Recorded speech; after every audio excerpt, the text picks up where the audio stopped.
It's a professional career to buy things off Marketplace. Like that one friend that made it on HGTV who tells the camera they're a professional candle sculptor and somehow has a budget of $3 million in the Hamptons.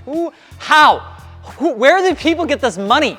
I'm just trying to find a 350Z for $5,000. Now, I have found some solid ways to get that $5,000 350Z with some tips, without being an asshat and without the ChatGPT auto prompts, because that's cheating. So welcome to Martini Works, where we help folks mod their car the right way. So if you're looking for wheels, tires, wheel and tire packages delivered right to your door, you can do that at the lowest price with lifetime order guarantee at martiniworks.com. Also, if you have a tip for the marketplace, please throw it below. Save us all from the "is this still available" messages, because quite honestly, I can't even say it on this video. There are 4 key things to keep in mind when buying a car off of Marketplace, but it starts with mentally preparing yourself for what you're going to deal with. You, my friend, are going to deal with a lot of stupid people, more than you think. And those people, they can vote. They can drive cars. They can, and probably do, cut you off in traffic. And somehow, they've lived long enough to take photos of the back of the car with their thumb blocking out the license plate. How? No one really knows. So namaste. Sit with your laundry, do some laundry outside, or have a margarita ready to go before jumping into any of these conversations with these folks, because you're going to need it, unless you want your forehead to look like this. The first tip is asking the biggest question in one paragraph right away in the conversation. The "is this still available" is typically useless because nobody responds to it anymore. So instead, type on your notes the questions you have as you read through the ad and look at the pictures. Key things to have in that initial question paragraph that you send to this person is: what rust is present, and can you send photos?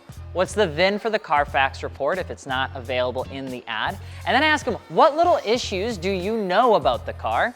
Then, how is the car currently being used? Finally, do you have any socials where I could see more of the car? The rust question is easy. We live in just the Rust Belt, but they'll undersell it every time when they say it's just a little rust. But when you say, hey, can you show me some photos? The follow-up photos will help show their commitment on how honest they want to be about how much rust the car actually has. If they don't send you any photos and they just say there's a little, there's a lot. The VIN question is really easy. All it does is it kind of helps share the story of the car via like the Carfax and the story that they'll tell you about the car. You're using it just to see if they're telling the truth. Now, when you ask what little issues are known, that actually helps frame your ask in a way that makes it not seem like a big deal. Like the buyer didn't put the issues in the ad because it wasn't a big deal, it was a little thing. But when you ask for the little things, you'll actually be surprised at how much they'll be willing to tell you that will make the difference on if you'll actually like the car. One of the biggest things that's always a misconception is it's the big stuff that trips you out when you're going to buy a car. And a lot of times it's not, it's the little things. It's the fact that the fender is slightly a different red, but it's a little deal for the person that's selling the car, but it might be a big deal for you. So saying, hey, do you have any little things about the car that you notice, can honestly open up a huge door for you to understand the car that you're about to buy. Asking about how the car is currently being used will tell you what to expect. Daily drivers will always have nicks and dings. Race cars will actually open up the door to you talking about engine hours and transmission rebuilds. And drift cars are barely held together and they're kind of trap boxes. But usually it'll help with this last big question. What socials do you have where I could see more of the car? This is like a trick. I don't even know if it's a trick. I use it all the time and it works tremendously. This question right here is a money maker because everyone in the ad wants to make their car look perfect. But in the world of 2025, where everyone is trying to become a content creator, you'll see what someone truly does to their car on their Instagram. Guaranteed. They can't hide it. So everything after that initial request will tell you pretty much what you need to know. And if they ignore you, you don't want the car. If they get mad that you're asking questions, you don't want the car. If they respond and give you what you need, you might want the car. Now, there's no doubt that some dingus with ChatGPT is probably spamming the same guy or gal. So just be conscious that when you're asking for a lot, you need to be respectful of that. So sometimes just saying at the end of it, hey, by the way, thanks for all the photos in the initial ad, it helps me with being serious about this, can actually go a long way. You might not ever meet this person in real life if you don't buy the car. It doesn't mean you have to be an asshole. Now, once that's done, continue not being an asshole, because I hate marketplace notifications because I never see them. So I put a post-it note on my desk when I start looking for stuff that says, check your marketplace messages, nerd. I always try to go on the hunt of trying to be as respectful as I can initially, because it helps me at least know that I tried my best in the first shot. Now, when you don't follow up and then you reply 3 weeks later, a lot of times you're kind of a butthole and they're not gonna respond to you. Now, this isn't the time to actually talk about negotiating the car value. You still need to check the car over, you still need to understand why the owner is selling it, and you still need to check with your insurance. So don't negotiate right away.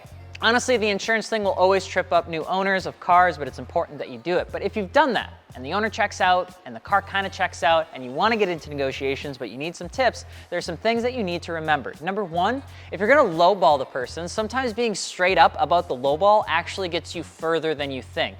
I've had some stuff that I just wanted gone, and I've had people just say, listen, dude, I only have intention of getting this if I can get a deal on it, and that honestly works with me. I will then just say, the moment you send me the PayPal money is the moment that this thing is sold. I'll sell it for substantially less sometimes because people are being honest about lowballing me at the beginning.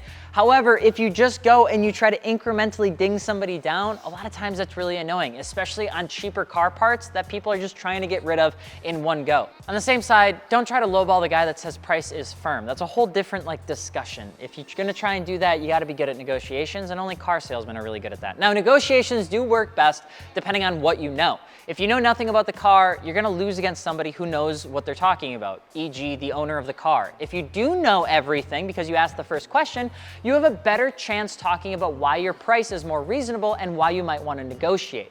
And finally, there's value in convenience. If someone wants something shipped or delivered to them or vice versa, use that to negotiate. I've saved thousands of dollars by committing to a 30-minute longer drive to pick something up. And the most controversial tip I'll give you is to not panic.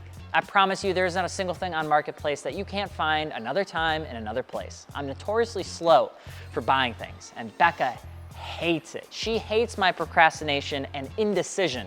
And I love not making decisions because that makes me not spend money, which as a byproduct is me saving money. So, you know, who's the real winner here? Our hobbies are not inherently cheap, and you wanna know what's better than a random car part that you found on Marketplace? I'm not gonna save money. I'm not gonna say money. I'm going to say getting that car part at a price that makes sense, something that's reasonable to you. Being frugal isn't bad, and people pressuring you to buy stuff that don't have to do with actually paying for it aren't really the people you want to be around when you're trying to spend money on a car that might take all of your life savings. So I truly believe that if you can do those 4 things, you'll have the best price car you can buy on Marketplace, even if the seller is a little bit weird. So remember, ask the big stuff first and respect their time. Number 2, stay on top of comms. It helps with capitalizing on if they need to move something fast. You'd be shocked to find that sometimes that happens. Number 3, negotiations happen best when you're honest, oddly enough. And number 4, not getting things is okay. You'll find another, especially if this is your first time buying your dream car. Now, if you need car parts after you found the deal of your dreams, be sure to mod your car with your friends over at martiniworks.com. And if you have a tip or horror story, drop it below because I love reading them. I'm Alex, Alex.Martini with 2 underscores on Instagram, and we will see you tomorrow.